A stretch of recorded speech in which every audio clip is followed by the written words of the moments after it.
Bonjour à tous, vous êtes bien sur le podcast NetApp en français, épisode 2,5, puisque nous sommes dans la continuité de l'épisode de la semaine dernière.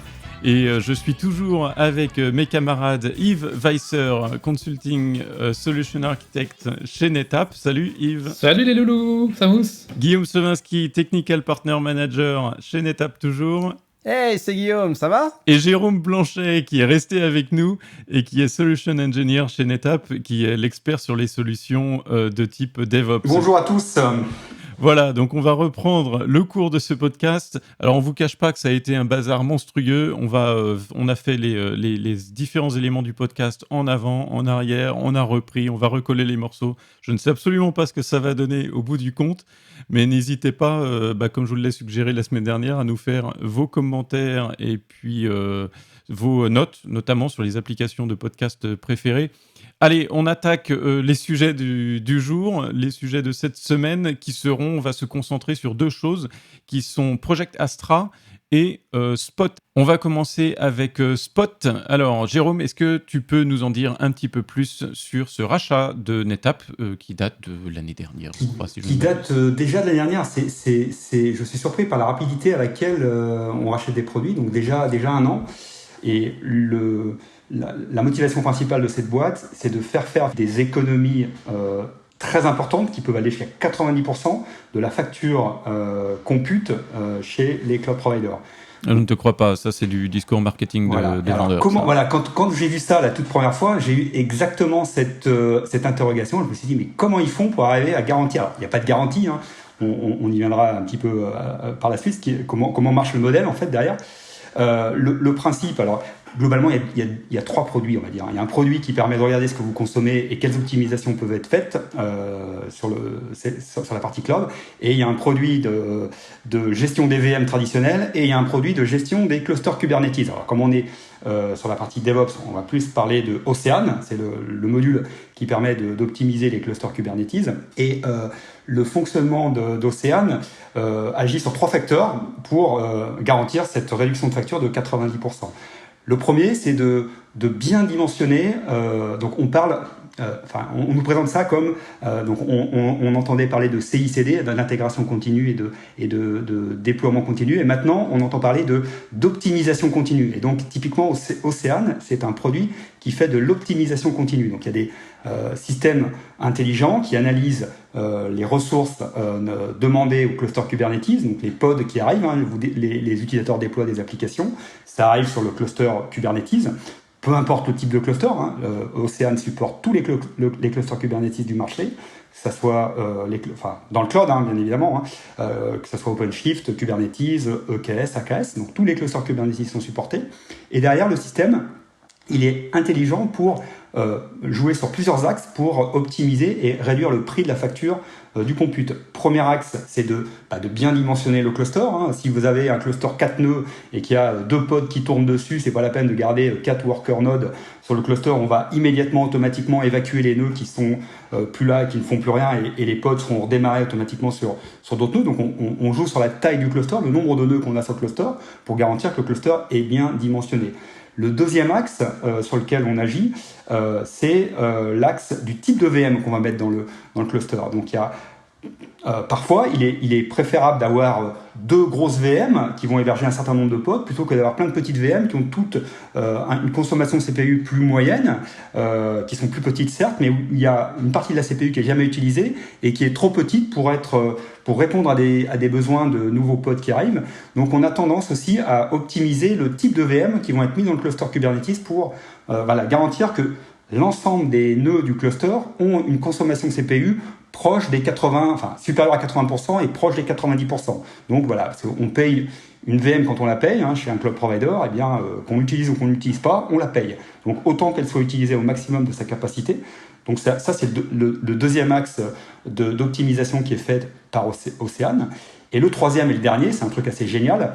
La plupart des cloud providers fournissent et vendent, il y a une marketplace, hein, on peut l'appeler comme ça, où on peut acheter de la VM non utilisée par tous les data centers. Vous êtes dans un data center, il y a un trou d'utilisation, eh bien, il y a des VM, et les cloud providers, enfin Azure et AWS appellent ça des spot instances. D'ailleurs, la boîte s'appelle Spot, c'est bien la raison pour laquelle elle s'appelle Spot. Des spot instances qui ont un prix de vente jusqu'à 90% moins cher qu'une instance on-demand traditionnelle. Donc du coup, l'idée, c'est de... Alors, ces instances-là, elles sont à disposition. Souvent, jusqu'à maintenant, les utilisateurs du cloud les utilisaient pour faire tourner des tests, des validations, etc. Et puis, le problème de la spot instance, c'est le jour où le cloud provider a besoin de vendre de la ressource en demande, eh bien, immédiatement, il va récupérer ces spot instances, et donc, il faudra être en mesure de fournir automatiquement des instances traditionnelles, cette fois-ci, pour combler les instances spot qui auront été supprimées. Donc, la brique Océane, justement, permet par défaut de mettre le maximum de nœuds dans les clusters Kubernetes basés sur des instances spot. Alors, il n'en met pas 100%, mais il en met un certain nombre. Je ne connais pas très bien encore le produit, mais j'imagine qu'il y a des petits paramètres d'optimisation qui permettent de le choisir.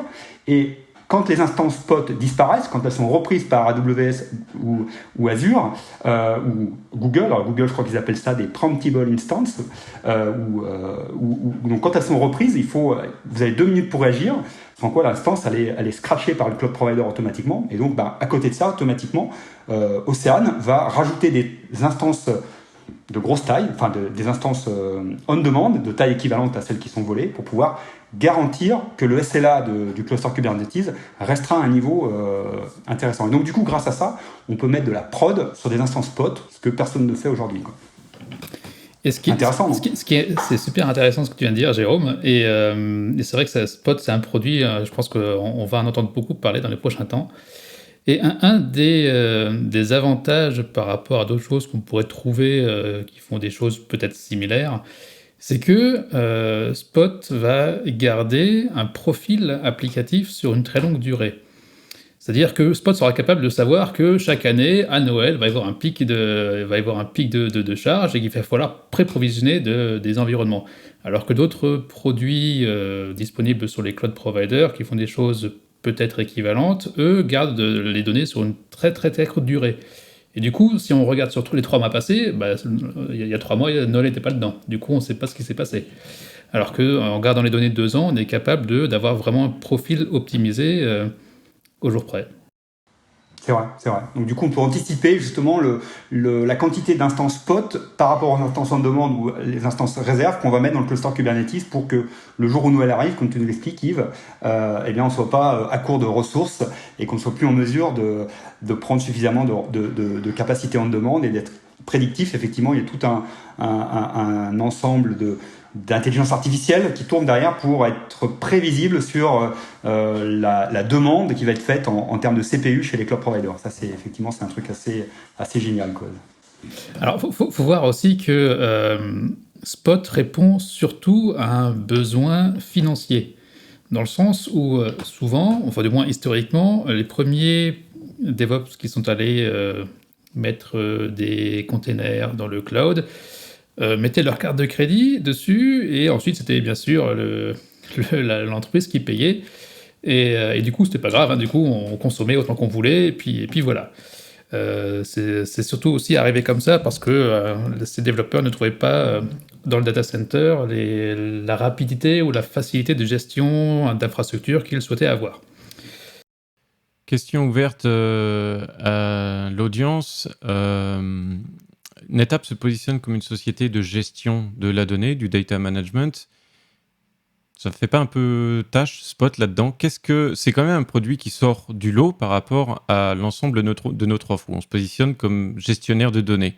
C'est quoi votre avis sur la raison du rachat de Spot par une société comme NetApp? Qu'est-ce que vraiment ça va nous apporter d'un point de vue data management? Je vais prendre mon plus bel accent du Sud pour dire que c'est de la roadmap. Mais néanmoins, effectivement, aujourd'hui, Spot, quand on parle de Kubernetes, va être capable de gérer des applications soit stateless, soit sous un format stateful set.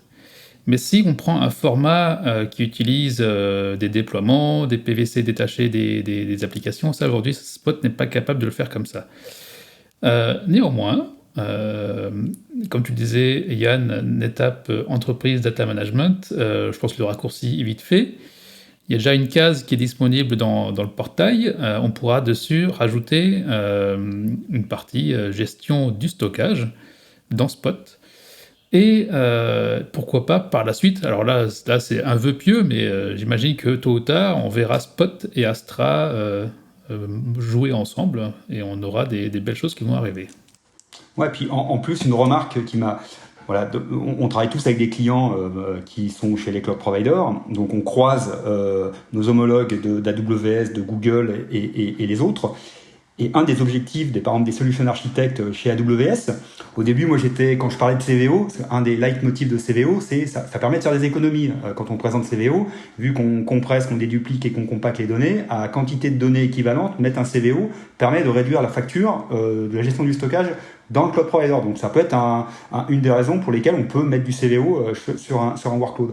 Et donc, je me suis retrouvé dans une réunion avec des mecs d'AWS auprès d'un client. Et je n'osais pas trop ouvrir donner cet argument-là avec mon client face à AWS. Et en fait, c'est les mecs d'AWS qui ont sorti cette info parce que un de leurs objectifs, c'est d'aider les clients à réduire leurs factures. Donc, avec CVO, on sait le faire, mais voilà, demain, aujourd'hui avec Spot qu'on vient d'acquérir, eh bien, on va pouvoir aider les solution architectes des cloud providers à aider leurs clients à payer moins de factures pour pouvoir réinvestir sur des choses bien plus intéressantes. Je ne sais pas si vous avez vu la démo, il y a eu une démo durant Insight, d'une démo de déploiement automatisé d'instances CVO et il y avait du Spot derrière. Ouais, exactement. Et du coup, alors je vais pas dire que tu fais du stockage pas cher, mais ça reste, le TCO reste un des axes de recherche des clients quand ils vont dans le cloud. Hein. Mais du coup, tu reviens vraiment sur ce que je disais tout à l'heure, le serverless et le storageless. Tu automatises tout et tu ne consommes vraiment qu'à l'usage toutes tes ressources.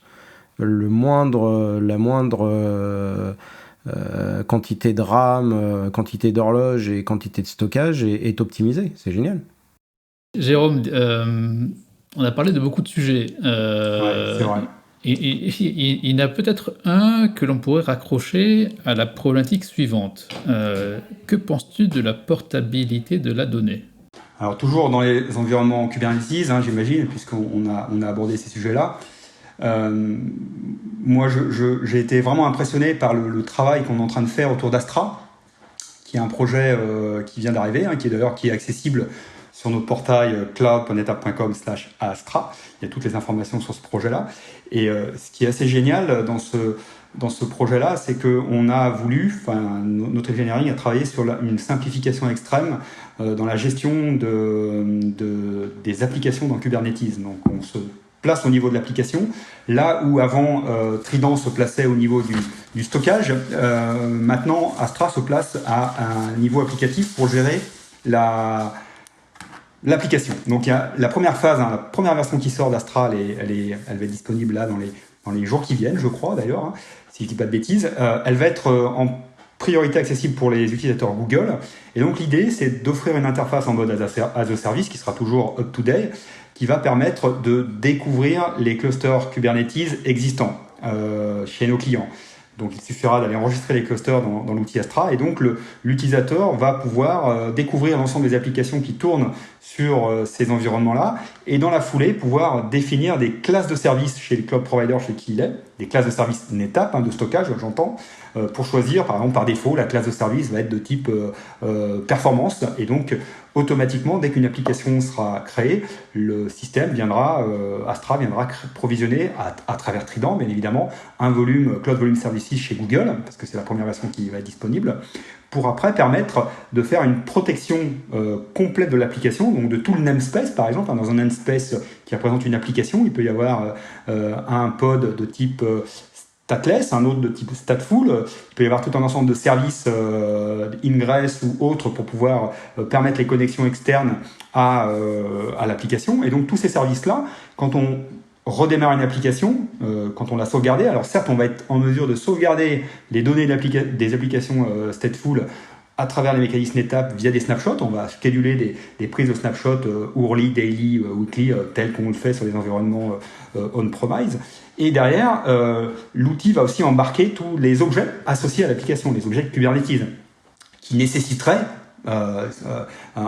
des opérations manuelles compliquées s'il fallait le faire manuellement. Et donc, l'idée, c'est d'embarquer un snapshot et de protéger ce snapshot-là en l'envoyant sur un object store, donc un stockage objet de notre choix, et en même temps, avec le snapshot, d'aller sauvegarder toute la métadonnée ou tous les objets associés à l'application. Et donc, grâce à ça, grâce à cette petite interface graphique assez sympa, l'utilisateur va pouvoir définir des règles de protection de ses applications qui tournent sur Kubernetes. Une fois qu'elles auront été protégées, facilement, avec un simple clic, on pourra la cloner à des fins de test, par exemple, et faire un clonage de cette application-là, par exemple, sur un autre cluster Kubernetes qui va tourner dans une autre région ou chez un autre cloud provider. Donc voilà le projet Astra tel qu'on va le proposer prochainement là. Et les démos qu'on a vues sont vraiment assez sympas. Il y a des API disponibles qui permettent aussi des intégrations dans Jenkins pour faire de l'automatisation pour les équipes de DevOps. Donc effectivement, cet outil a un avenir certain chez NetApp. Et là, on est vraiment sur le domaine du data management, puisque c'est au cœur de ces problématiques d'applications containerisées. C'est ce que personne, à ma connaissance, arrive à bien faire aujourd'hui. C'est-à-dire que là, tu évoques effectivement l'exemple que certains de nos clients nous demandent, un petit peu naïf. Voilà, mon application, elle tourne dans des conteneurs. Qu'est-ce que vous avez pour que je puisse l'envoyer dans le cloud à partir du moment où elle tourne on-prem ou dans n'importe quel hyperscaler? Vous dites que vous faites du cloud hybride. Et puis en fait, non. Et ces problématiques-là, elles sont loin d'être simples. Et c'est ce qu'on propose comme réponse à ces problèmes. C'est Project Astra. Alors, Project a son importance ici, puisque ça définit quelque chose qui n'est pas encore un produit chez nous. C'est quelque chose auquel vous pouvez avoir accès si vous le demandez, si je ne m'abuse, et sur lesquels, en tout cas, vous pouvez voir des démos et demander à pouvoir le tester par vous-même. Donc, comme tu l'as dit, c'est assez bluffant. Et encore, je répète, NetApp Insight, allez sur le portail Insight, pendant 90 jours, il y a des démos qui sont faites et vous pouvez voir exactement à quoi ça ressemble. C'est dans la mouvance des produits as a service, c'est du pur SaaS. Il va falloir s'y faire, mais ça nous permet de faire tellement plus de choses, d'avoir une application hébergée en mode SaaS, que d'avoir une application legacy déployée sur un environnement on-prem. Ça a des avantages, mais aussi des inconvénients. Oui, puis comme tu le dis, comme tu l'expliques, Yann, ce qui est génial sur les trucs de l'Insight, il y a des démos. Et Gareth Muller, qui est le responsable du projet en interne chez NetApp de Astra, est même allé un petit peu plus loin. Il nous a montré la roadmap, et il a fait des démos de la next version de Astra qui va arriver, où on va pouvoir aller aussi beaucoup plus loin que ça, faire du déploiement d'applications directement dans Astra. Alors j'imagine que c'est des choses qui sont un petit peu issues de notre ancienne technologie NKS qu'on avait mis en place il y a quelques temps et qu'on a voulu abandonner pour des raisons de concurrence face à nos partenaires, parce que NKS était un autre outil qui permettait de déployer des clusters Kubernetes. Et nous, voilà, on a décidé qu'on ne voulait pas rentrer en compétition avec Rancher ou avec OpenShift, donc on a décidé de l'arrêter. Et dans le NKS, il y avait un module notamment qui permettait de déployer facilement des applications Helm, qui va être intégré prochainement aussi dans Astra, qui permettra à nos clients de déployer en 3 clics une stack application sans se poser de questions, avec l'automatisation qui va avec. Donc c'est assez bluffant. Il y a déjà des démos qui tournent. C'est vraiment bien fait. Et l'autre chose qui m'a bluffé aussi, et je pense que c'est le next step, on va pouvoir aussi proposer, donc Astra c'est dans le cloud aujourd'hui, mais on va pouvoir aussi proposer du Astra on-premise, notamment avec nos on-premise, y arriver. On-premise, faire tourner par exemple une solution Anthos de Google sur un NetApp HCI, et où on mettra effectivement la partie effectivement Astra stockage, qui sera on-premise, tournera sur ce qu'on va appeler prochainement Astra SDS, pour Astra Software Defined Storage. Et techniquement, c'est bluffant ce qui est en train d'arriver. On est en train de faire le travail qu'on a fait il y a quelques années avec ONTAP pour faire tourner ONTAP dans des VM. On a créé un ONTAP Select. Eh bien, ce qu'on est en train de faire aussi, c'est de faire tourner ONTAP dans des containers. Et donc, le projet qui s'appelait initialement FireTap, je crois, si je ne dis pas de bêtises, va maintenant s'appeler Astra SDS et va être intégré dans Astra. Et donc, on pourra déployer un cluster ONTAP dans un cluster Kubernetes à travers Astra. Donc, ça va être assez bluffant et on a hâte de voir ça en tout cas. Astra, ça va être un petit peu compliqué, comme parfois beaucoup de nos nomenclatures. C'est une gamme de produits c'est un peu comme si on imagine on-command. Chez NetApp, ça regroupe un petit peu différents produits sur la manageabilité. Attendez-vous à ce que Astra regroupe beaucoup de choses autour de l'hybridation. Donc, c'est peut-être pour ça aussi que c'est pas le nom d'un produit. Voilà, ça va être un petit peu compliqué à suivre, mais c'est l'idée de ce que NetApp essaye de faire. Alors, on a parlé de quelques petites choses au niveau des solutions NetApp autour de DevOps. Tout ça, c'est des solutions qui concernent NetApp, qui concernent nos clients. On s'aperçoit que nos clients, ils font souvent des choses pas tout seuls et ils ont souvent besoin de personnes pour les accompagner, qui sont nos partenaires. Guillaume, est-ce que nos partenaires sont prêts à accompagner nos clients sur ces problématiques ? Alors j'aurais tendance à dire, ils sont un peu comme nos clients. Certains sont plus que prêts. Ils ont des entités développement qui attaquent d'ailleurs des clients par les couches hautes. Ce sont des gens avec qui on n'a pas tout le temps communication, on va dire. Donc il y a certains partenaires, qui soient gros, qui soient petits, qui disposent d'entités développement qui adressent toutes ces problématiques, qui accompagnent les clients, mais plutôt les devs, encore une fois, dans leur consommation de ressources cloud. Et on a d'autres partenaires, historiques ou non, qui sont très infrastructure. Mais ce qu'on voit, c'est que tout à l'heure, on parlait d'Ansible, on parlait de Terraform, on parlait d'automatisation. La plupart de nos partenaires partent plus faire un projet comme on le faisait il y a 10 ans. On essaye d'automatiser, on essaye d'optimiser les ressources et le coût de service également, en termes de rentabilité. Donc voilà, on a